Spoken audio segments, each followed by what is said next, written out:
दोस्तों, स्वागत है आपका श्री राम जी की संपूर्ण जीवन कथा के भाग 3 में और साथ ही स्वागत है आपका मेरे channel total talent with knowledge में। आइए अब हम श्री राम कथा को जारी रखते हैं। जब रावण और मारीच पंचवटी श्री राम जी की कुटिया के पास पहुंच जाते हैं, तब रावण की नजर माता सीता पर पड़ती है। रावण की नजर माता सीता के अति सुंदर और तेज से भरे मुख पर पड़ती है।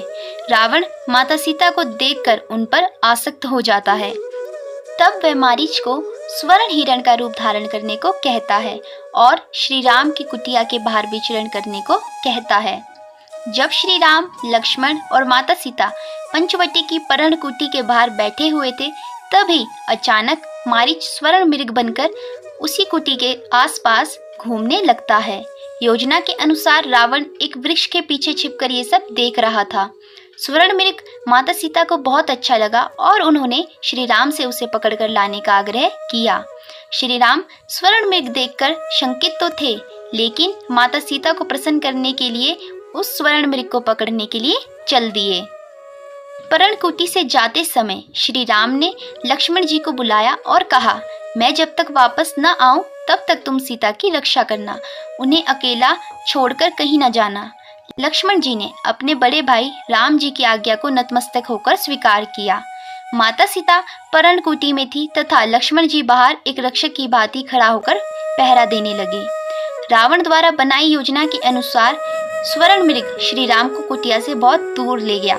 जब श्री राम स्वर्ण मृग को पकड़ न पाए तो उन्होंने उस पर बाण चला दिया। बाण लगते ही स्वर्ण मृग घायल होकर छटपटाने लगा तथा अपने असली रूप में आकर श्री राम के स्वर में जोर जोर से चिल्लाया, हे सीता, हे लक्ष्मण, मुझे बचाओ। मारीच की पुकार को माता सीता ने श्री राम की आवाज समझा। उन्होंने लक्ष्मण जी से कहा कि तुम अपने बड़े भाई श्री राम की सहायता करने जाओ। लक्ष्मण जी ने माता सीता को समझाने का प्रयास किया कि श्री राम सुरक्षित है, अतः उनकी चिंता न करे। लक्ष्मण जी ने माता सीता को अकेले छोड़कर जाने से मना किया, क्योंकि उस क्षेत्र में राक्षसों का खतरा था और श्री राम ने भी उन्हें आज्ञा दी थी कि वे माता सीता को अकेला छोड़कर कहीं भी न जाए और वहीं रुककर उनकी रक्षा करें। लक्ष्मण जी को ये भी राक्षसों की कोई चाल नजर आ रही थी। लक्ष्मण जी के समझाने पर भी माता सीता नहीं मानी, क्योंकि राम जी के लिए वे अत्यधिक चिंतित थी।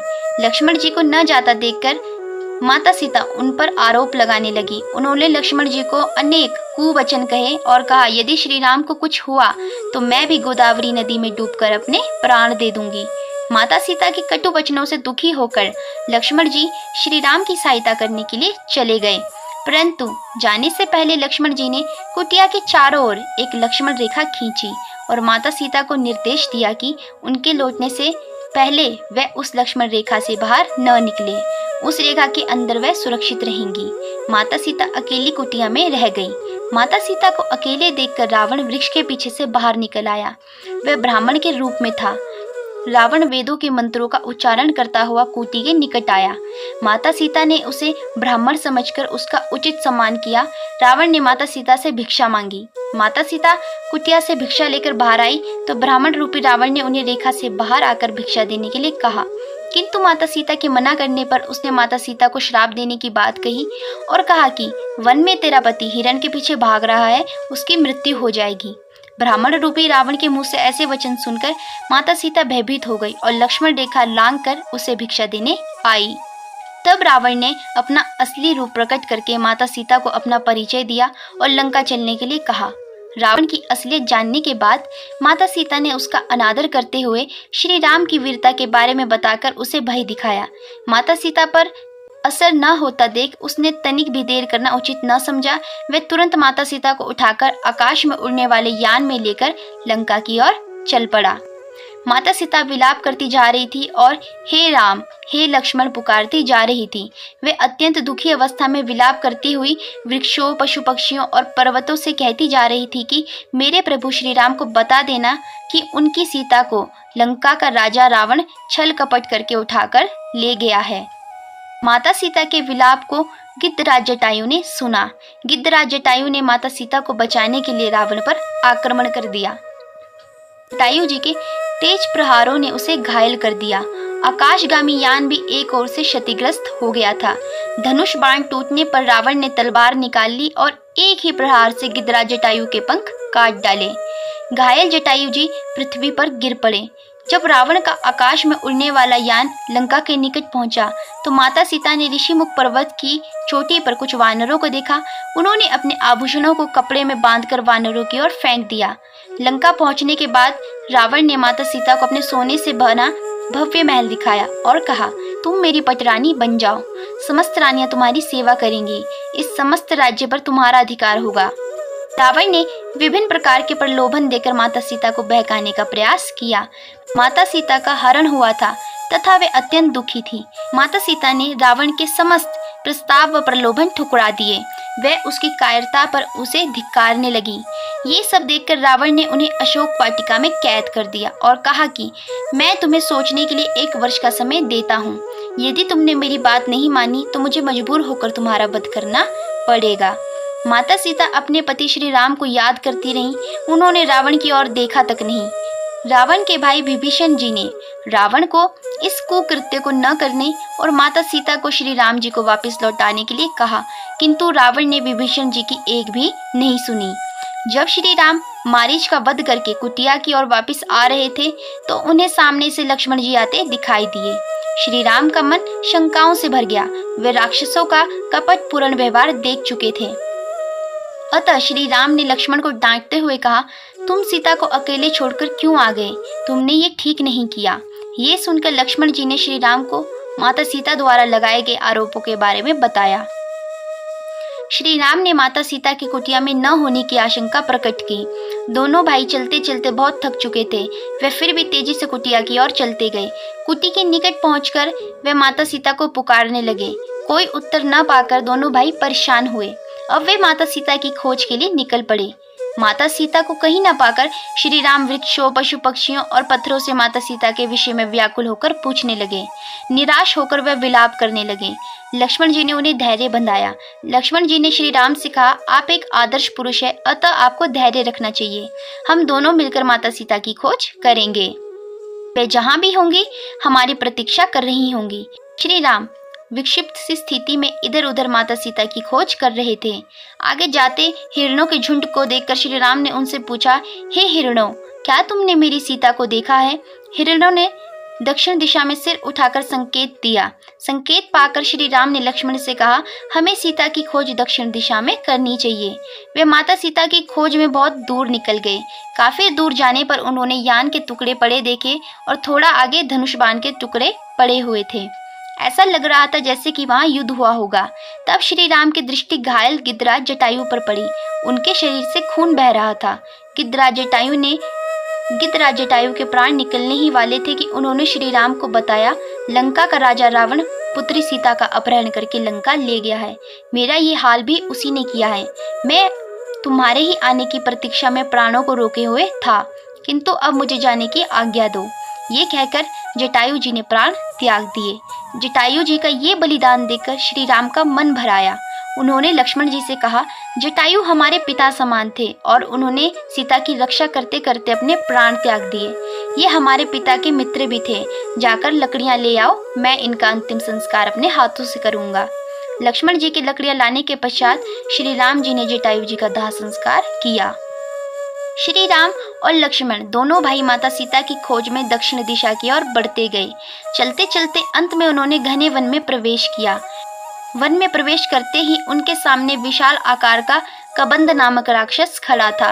वह देखने में बहुत डरावना था। उसकी गर्दन नहीं थी और केवल एक आंख थी। उसकी जीवा सांप की तरह थी। उस राक्षस ने अपनी एक बाह में श्री राम और दूसरी बाह में लक्ष्मण जी को उठा लिया।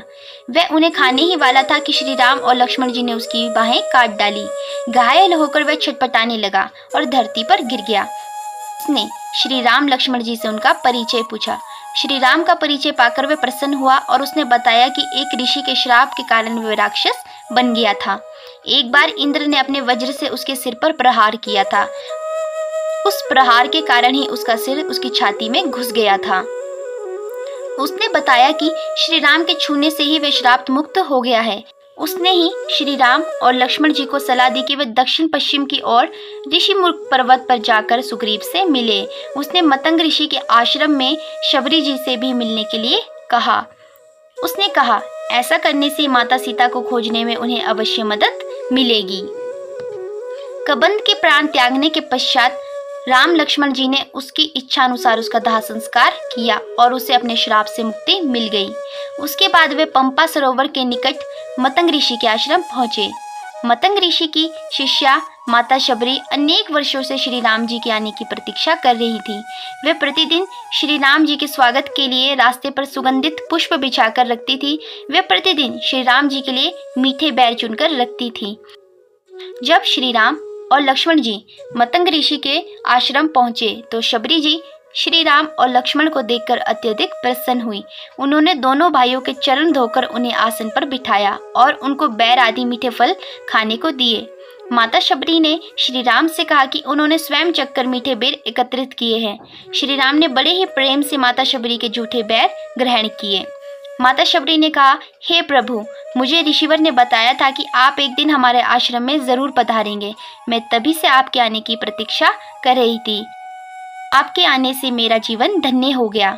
श्री राम द्वारा माता सीता के अपहरण के बारे में बताने पर माता शबरी ने उनको सुग्रीव से मित्रता करने की सलाह दी। इसके बाद माता शबरी उन्हें मतंग ऋषि के आश्रम में लेकर गई और अपने गुरु मतंग ऋषि का ध्यान स्थल के दर्शन करवाए। माता शबरी का भक्ति भाव देखकर श्री राम बहुत प्रभावित हुए तथा उनके मन को कुछ शांति प्राप्त हुई। श्री राम के दर्शन पाने के बाद माता शबरी ने श्री राम से अपने गुरु के पास जाने की आज्ञा मांगी। श्री राम से आज्ञा मिलने के बाद माता शबरी अपने गुरुदेव के पास परलोक चली गई। इसके बाद श्री राम भी ऋषिमुख पर्वत की ओर चल दिए। अगर बात की जाए माता शबरी जी के पूर्व जन्म की तो हम उसके बारे में भी आपको जानकारी देते हैं। माता शबरी पूर्व जन्म में एक परमहिसी नाम की रानी थी। एक बार कुंभ के मेले में परमहिसी रानी और राजा दोनों साथ में गए थे। राजा का वहां पर शिविर था। रानी ने एक दिन अपनी खिड़की से ऋषियों का समूह देखा। वे हवन कर रहे थे और मंत्रों का उच्चारण कर रहे थे। उसको देखकर रानी का मन वहां बैठने को कर रहा था। रानी ने वहां जाने के लिए राजा से अनुमति मांगी, लेकिन राजा ने इनकार कर दिया और कहा, रानी, आप ऋषियों के बीच बैठने नहीं जा सकती, ये आपको शोभा नहीं देता। ये सुनकर रानी अपने कक्ष में जाकर उदास होकर रोने लगी। रानी रात में राजा से बिना बताए अपने कक्ष से निकलकर त्रिवेणी तट पर पहुंची और वहां माँ गंगा से प्रार्थना करने लगी।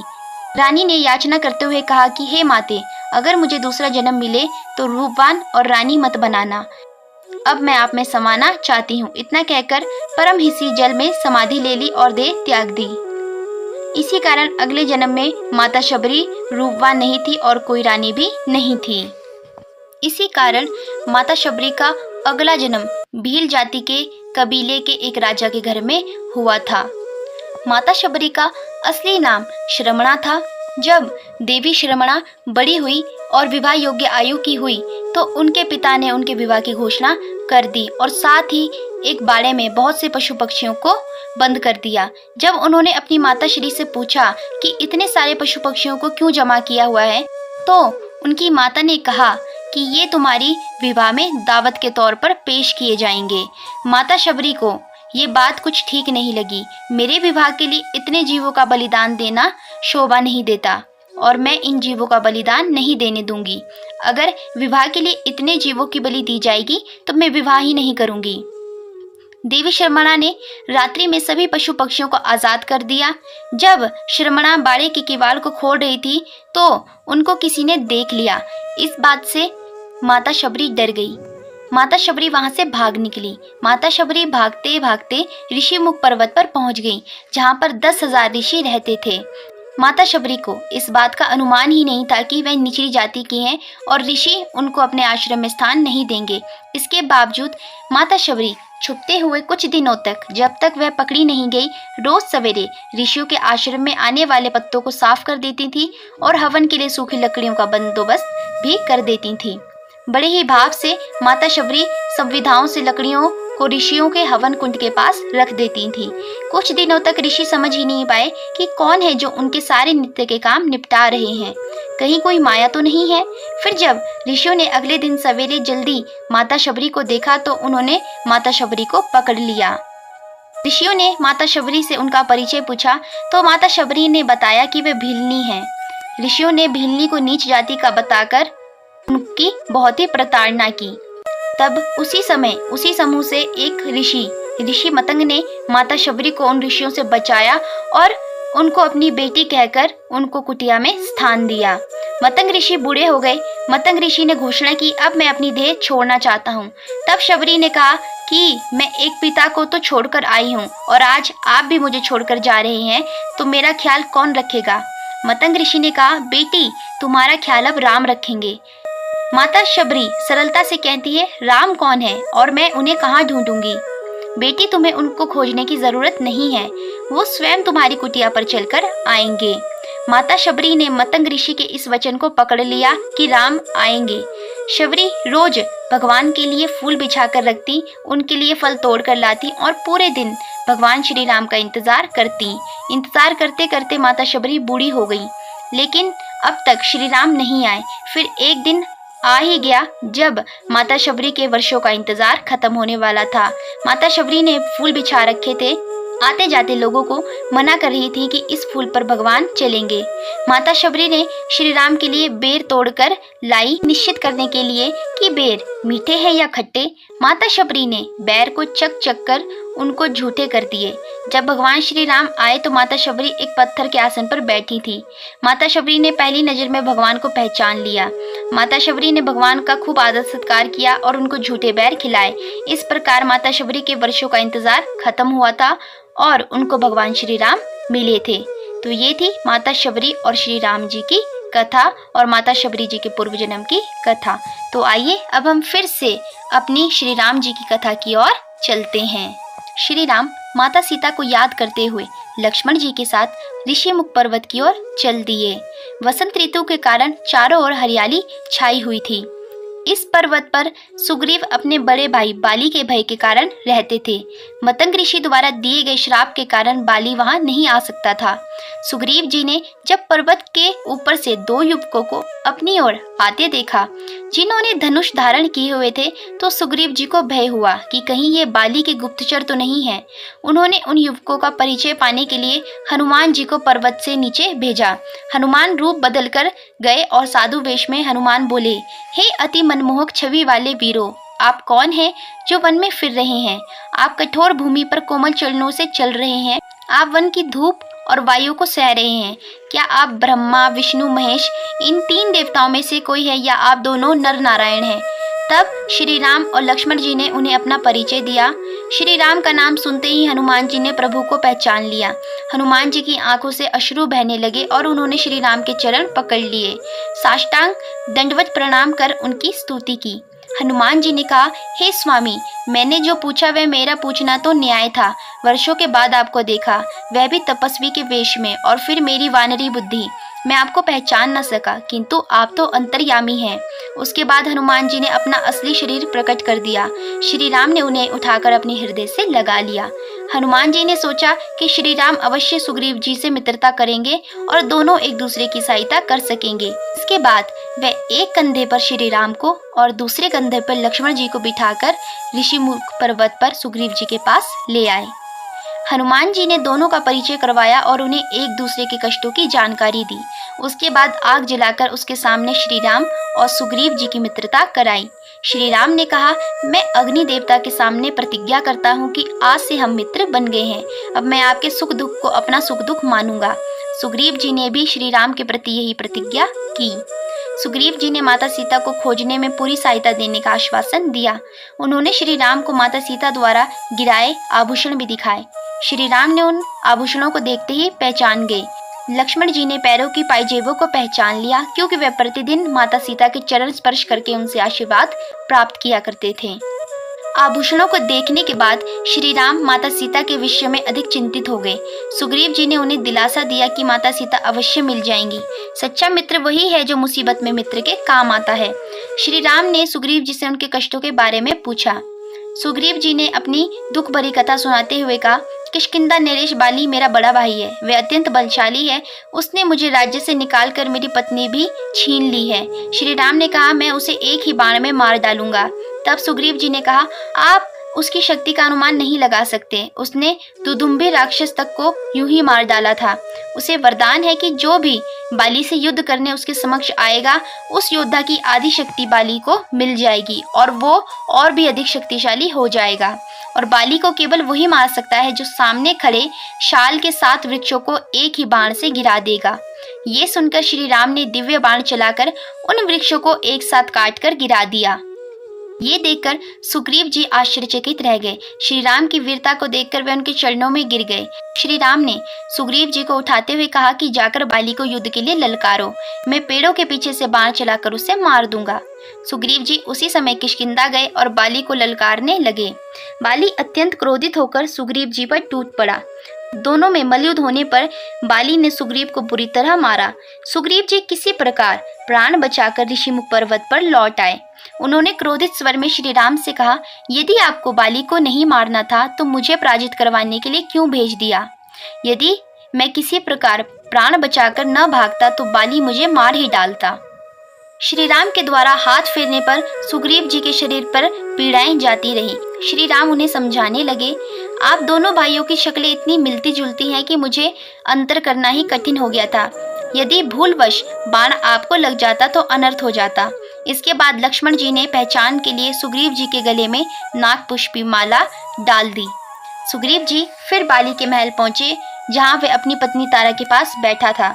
सुग्रीव जी की ललकार सुनकर वह गुस्से से तिल मिलाकर उसे मारने के लिए जाने लगा। बाली की पत्नी तारा बहुत समझदार थी, अतः उन्होंने बाली से कहा कि सुग्रीव अभी अभी तो मार खाकर गया है, फिर युद्ध के लिए ललकारने के पीछे कोई न कोई रहस्य अवश्य है। वह किसी अन्य योद्धा के बल पर लड़ने आया है। तारा ने यह भी बताया कि उसे अंगद से पता चला है कि अयोध्या के राजकुमार श्री राम और लक्ष्मण इधर आए हुए हैं। श्री राम धर्मनिष्ठ और अत्यंत वीर योद्धा हैं। आप उनसे मित्रता कर सुग्रीव को युवराज बना दें या फिर सुग्रीव से लड़ने के लिए जाने से पहले अपने गुप्तचरों से श्री राम और लक्ष्मण के बारे में पूरी जानकारी हासिल कर लें। तारा के समझाने का बाली पर कोई प्रभाव न हुआ और वह बोला, यदि राम धर्म के मार्ग पर चलने वाले हैं तो मुझे क्यों मारेंगे? मैं सुग्रीव का वध नहीं करूंगा पर उसका अहंकार अवश्य चूर चूर कर दूंगा। कहकर बाली सुग्रीव से लड़ने चले गए। दोनों भाइयों में युद्ध होने पर सुग्रीव जी लगातार कमजोर पड़ते जा रहे थे। उनके मुंह से खून बहने लगा। सुग्रीव जी की बुरी दशा देखकर श्री राम ने पेड़ की आड़ से बाली पर बाण छोड़ा। बाण बाली की छाती में जाकर लगा और वह गिरकर छटपटाने लगा। बाली ने श्री राम से पूछा, आपने मुझ पर बाण क्यों चलाया? हमारी शत्रुता भी नहीं थी, मैंने आपका अपमान भी नहीं किया था, आपके विरुद्ध कभी कोई कार्य भी नहीं किया था। आपने मुझे छलपूर्वक मारकर अधर्म और अनैतिक कार्य क्यों किया है? आपको अपनी शक्ति पर गर्व था तो मुझे युद्ध की चुनौती देते। कायर ही शत्रु पर छिपकर आक्रमण करते हैं। आप कायर हैं और छल कपट से पूर्ण भी हैं। आपने माता सीता को लाने के लिए सुग्रीव से मित्रता की है। यदि मुझसे मित्रता की होती तो मैं एक ही दिन में माता सीता के साथ रावण और उसकी पत्नी मंदोदरी को आपके चरणों में ला देता। श्री राम ने बाली की बात का उत्तर देते हुए कहा, हे बाली, धर्म और नीति की बातें तुम्हें शोभा नहीं देती। तुमने अपने छोटे भाई की पत्नी रूमा को अपनी पत्नी बना लिया। छोटे भाई की पत्नी पुत्री के समान होती है। ने सुग्रीव के साथ मित्रता निभाने के लिए तुम्हें मारा है और साथ ही तुमने जो अधर्म का और अनैतिकता का कार्य किया है उसके लिए तुम्हें दंड दिया है। मैंने तुम्हें वृक्ष की आड़ से इसलिए मारा क्योंकि तुम्हारा आचरण पशुओं के समान है और पशुओं का वध छिपकर ही किया जाता है। श्री राम की बातें सुनकर बाली लज्जित हुआ तथा सुग्रीव की पत्नी के हरण के लिए क्षमा मांगी। उसने श्री राम से अपनी पत्नी तारा और पुत्र अंगद पर कृपा करने की प्रार्थना की। श्री राम ने उसे वचन दिया। पति के घायल होने का समाचार सुनते ही तारा आई और पति से लिपटकर जोर जोर से रोने लगी। बाली ने उसे धैर्य रखने के लिए कहा तथा सुग्रीव को पास बुलाकर समझाया, प्रिय सुग्रीव, तुम बीती बातों को भूलकर किष्किंधा का राज्य संभालो। तारा को सम्मान पूर्वक रखना, अंगद को पुत्र के समान रखना।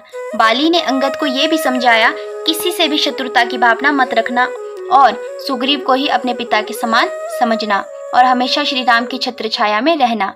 इतना कहकर बाली ने शरीर त्याग दिया।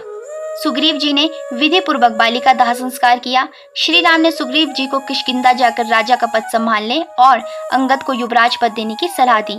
साथ ही ये भी कहा कि वर्षा ऋतु आने के कारण मैं प्रस्तत्रवरण पर्वत की गुफा में रहूंगा। वर्षा काल के पश्चात तुम सीता की खोज में मेरी सहायता करना। सुग्रीव जी ने वर्षा काल के बाद माता सीता को खोजने का वचन दिया। सुग्रीव जी ने किष्किंधा जाकर राजा का पद संभाला। राजा बनने के बाद सुग्रीव जी दिन रात विलासिता में डूबे रहने लगे। वे श्री राम को दिया वचन भी भूल गए। हनुमान जी ने सुग्रीव जी को उनका वचन याद दिलाया तो उन्होंने सेनापति नील को आदेश दिया कि वे 15 दिनों में समस्त वानरों को किष्किंधा में एकत्रित करें। वे फिर सुरापन में लग गए। वर्षा ऋतु के बीत जाने पर जब सुग्रीव जी नहीं आए तो श्री राम क्रोधित हो उठे। उन्होंने लक्ष्मण जी को कहा कि सुग्रीव राज्य पाकर सब कुछ भूल गया है, उसे स्मरण कराओ कि उसका अंत भी बाली के समान हो सकता है। लक्ष्मण जी को भी बहुत अधिक क्रोध आया। तब श्री राम ने लक्ष्मण जी को समझाया कि सुग्रीव हमारा मित्र है, उसका हित मत करना। लक्ष्मण जी ने किष्किंधा पहुंचकर धनुष की टंकार की, जिससे महाराज सुग्रीव भय से कांपने लगे। तब तारा जी ने लक्ष्मण जी को समझाकर शांत किया और सुग्रीव जी ने क्षमा मांगी। उन्होंने हनुमान जी को 10 दिनों में समस्त वानरों को एकत्र करने का आदेश दिया। फिर सुग्रीव जी ने श्री राम के पास जाकर क्षमा मांगी। प्रसत्र वन पर्वत पर हनुमान, अंगद, नल और नील के साथ लाखों वानर तथा जामवंत जी के साथ हजारों भालू इकट्ठे हो गए। ये देखकर श्री राम माता सीता की खोज के प्रति आश्वान हो उठे। सुग्रीव जी ने वानर सेना को व्यवस्थित किया। उन्होंने 4 वानरों को दल नायक बनाकर समस्त वानरों को 4 दलों में बांट दिया। वानरों को पूरे क्षेत्र का विस्तृत परिचय दिया गया। माता सीता को खोजने के लिए उन्होंने अंगद के नेतृत्व में हनुमान, जामवंत, नल और नील को दक्षिण दिशा की ओर जाने का आदेश दिया। श्री राम ने अपनी अंगूठी उतारकर हनुमान जी को दी और कहा, जब आप सीता से मिले तो उन्हें ये अंगूठी अवश्य दे देना। इसे देखकर वे पहचान जाएंगी कि मैंने तुम्हें भेजा है, तुम मेरे दूत हो। मुझे लग रहा है हनुमान कि तुम इस अभियान में अवश्य सफल होगे। महाराज सुग्रीव द्वारा समस्त दलों को चेतावनी भी दी गई कि निर्धारित समय तक माता सीता का पता न लगाने पर मृत्युदंड दिया जाएगा। सभी दल विभिन्न दिशाओं की ओर चले गए। पूर्व, पश्चिम और उत्तर दिशा में गए दल 1 महीने बाद निराश होकर लौट आए। दक्षिण दिशा को गया दल पर्वतों, गुफाओं और वनों में माता सीता की खोज करते करते समुद्र के किनारे जा पहुंचा। वहां से आगे जाने का कोई मार्ग न था। किष्किंधा से चलने के बाद कई महीनों बीत गए थे। उनका लौटना भी असंभव था, क्योंकि महाराज सुग्रीव द्वारा मार दिए जाने का भय था। अतः सभी समुद्र के किनारे चिंतित होकर बैठ गए और उन्होंने ये निश्चय कर लिया कि वे समुद्र के किनारे बैठकर ही अपने प्राण त्याग देंगे। दोस्तों, आशा करती हूँ कि अभी तक की श्री राम जी की संपूर्ण जीवन कथा सुनने में आपको आनंद आया होगा। और अगर आपको वीडियो अच्छी लगी होगी तो वीडियो को लाइक करके चैनल को सब्सक्राइब करके बेल आइकन को प्रेस कर दीजिएगा। और जाने से पहले एक बार मेरे साथ प्यार से बोलिए, मर्यादा पुरुषोत्तम श्री राम भगवान की जय। जय सिया राम। धन्यवाद।